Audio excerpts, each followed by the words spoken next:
Դահլիճում լռություն։ Մեծարգո պարոն վարչապետ, նախընթաց ժամանակահատվածում դուք բալանսավորված դիվանագիտական կարևոր շրջագայություն ունեցաք Մոսկվա, ապա Նյու Յորք, ապա Ստրասբուրգ։ Մոսկվայում ատոմային ֆորումի շրջանակներում անձնական հանդիպում ունեցաք Ռուսաստանի Դաշնության նախագահի հետ, դատելով մուտքի խոսքերից եւ երկու պետությունների պաշտոնական հաղորդագրություններից այդ շփումները առնվազն ջերմ եւ բարեկամական մթնոլորտում անցան, ապա Նյու Յորք ՄԱԿ-ի գլխավոր ասամբլեայում հնչեց ձեր փայլուն ելույթը, որ արտացոլում էր Հայաստանի Հանրապետության ռազմավարական շահերի հստակ արտահայտումը, մի շարք շփումներ Նյու Յորքում, այդ թվում ՄԱԿ-ի գլխավոր քարտուղար Անտոնիո Գուտերեշի հետ, զուգահեռ արտաքին գործերի նախարար Արադ Միրզոյանի բազմաթիվ այլ շփումներ, ապա մեկնում Ստրասբուրգ, հանդիպումներ ԵԽԽՎ բարձրաստիճան եւ Եվրոպայի խորհրդի բարձրաստիճան շատ պաշտոնյաների հետ, ելույթ ԵԽԽՎ-ում, հարցերին պատասխանների հնչեցում, որոնք արտացոլեցին այն, որ Հայաստանի Հանրապետությունում մարդու իրավունքների եւ ժողովրդավարության խնդիրները անդադ գնալով կատարելագործում են, բայց ամենակարևորը, որ Եվրոպայի խորհրդում մեծապես աջակցություն ստացակ խաղաղության պայմանագրի օգոստոսի 8-ի նախաստորագրման հետ կապված ակնհայտ աջակցություն Եվրոպայի խորհրդում։ Իմ հարցը հետևյալն է. Դուք մի քանի անգամ գնահատական եք հնչեցրել, որ խաղաղության պայմանագրի նախաստորագրումը գրեթե անհնարին էր դիտարկվում, բայց ստացվեց։ Բալանսավորված եւ բալանսավորման արտաքին քաղաքականությունը եւս հեշտ չի ու շատ բարդ է։ Ինչու՞մն այս ամենի հաջողության գաղտնիքը։ Շնորհակալ եմ։ Հաջողության գաղտնիքի մասին կխոսի Հայաստանի Հանրապետության վարչապետ Նիկոլ Փաշինյանը, համեցեք պարոն վարչապետ։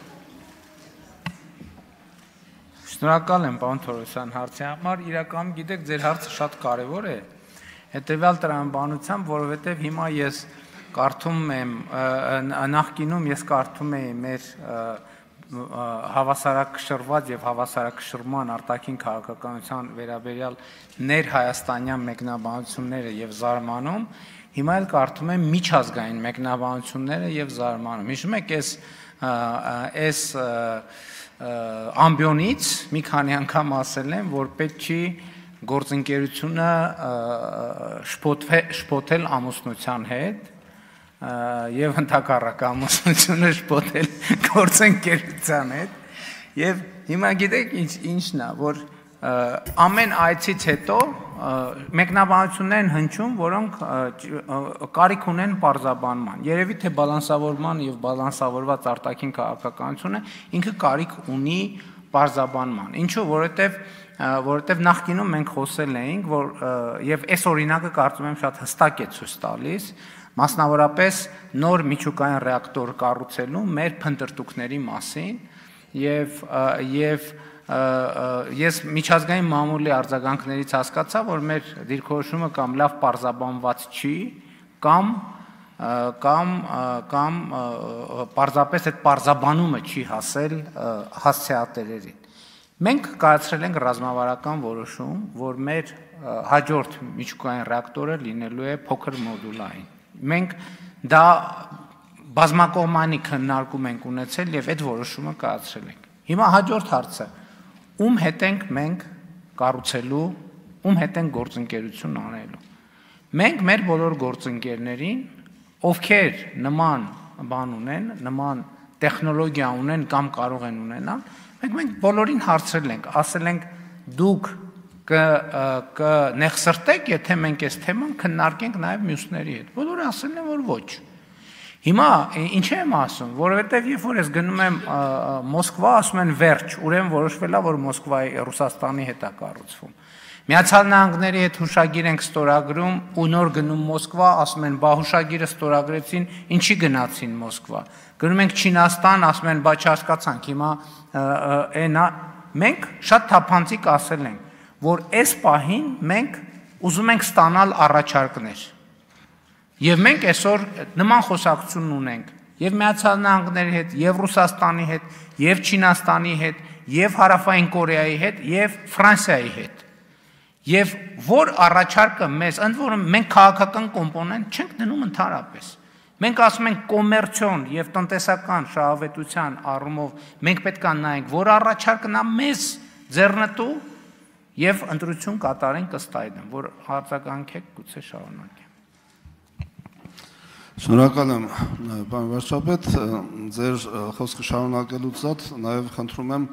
անդրադառնալ այն հարցին, որին դուք անդրադարձաք ՄԱԿ-ի Գլխավոր ասամբլեայի ամբիոնից ելույթ ունենալիս, մասնավորապես Ադրբեջանի նախագահ Իլհամ Ալիևի որոշ արտահայտություններ, որոնք բացառապես չեն տեղավորվում օգոստոսի 8-ի համաձայնագրի տրամաբանության մեջ, մասնավորապես այսպես կոչված Զանգեզուրի միջանցք արտահայտությունը, որի հստակ պատասխանը դուք հնչեցրիք, ես խնդրում եմ ձեզ, որ Հայաստանի Հանրապետության թիվ 1 քաղաքական ամբիոնից եւս ձեր տեսակետը ներկայացնեք, շնորհակալ եմ։ Պարոն Թորոսյան, ուղղակի տարողունակ է, ես համոզված եմ այդ հարցերի կտան, եթե թույլ կտաք, ես միջուկային ռեակտորի հետ կապված այդ խնդրի համատեքստում ձեր հարցին պատասխանեմ։ Հիմա մենք ասում ենք, որ մենք այս թեմայով երկխոսություն ունենք 5 գործընկերոջ հետ։ Տեսեք, հրապարակային ասում ենք, եւ ընդ որում այդ խոսակցությունը գործնական է։ Մեր փորձագետների խմբերը այցելում են կամ պիտի այցելեն տարբեր տեղեր, տեսնելու, ուսումնասիրելու, պարզելու, եւ մենք,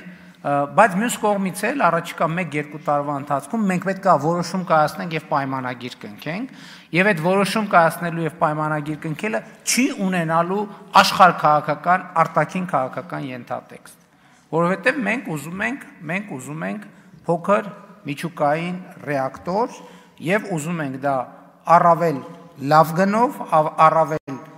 անվտանգ տեխնոլոգիայով եւ նաեւ իր ներդրման հետգնման հնարավորինս առավել կարճ ժամկետով։ Խնդրում եմ, այս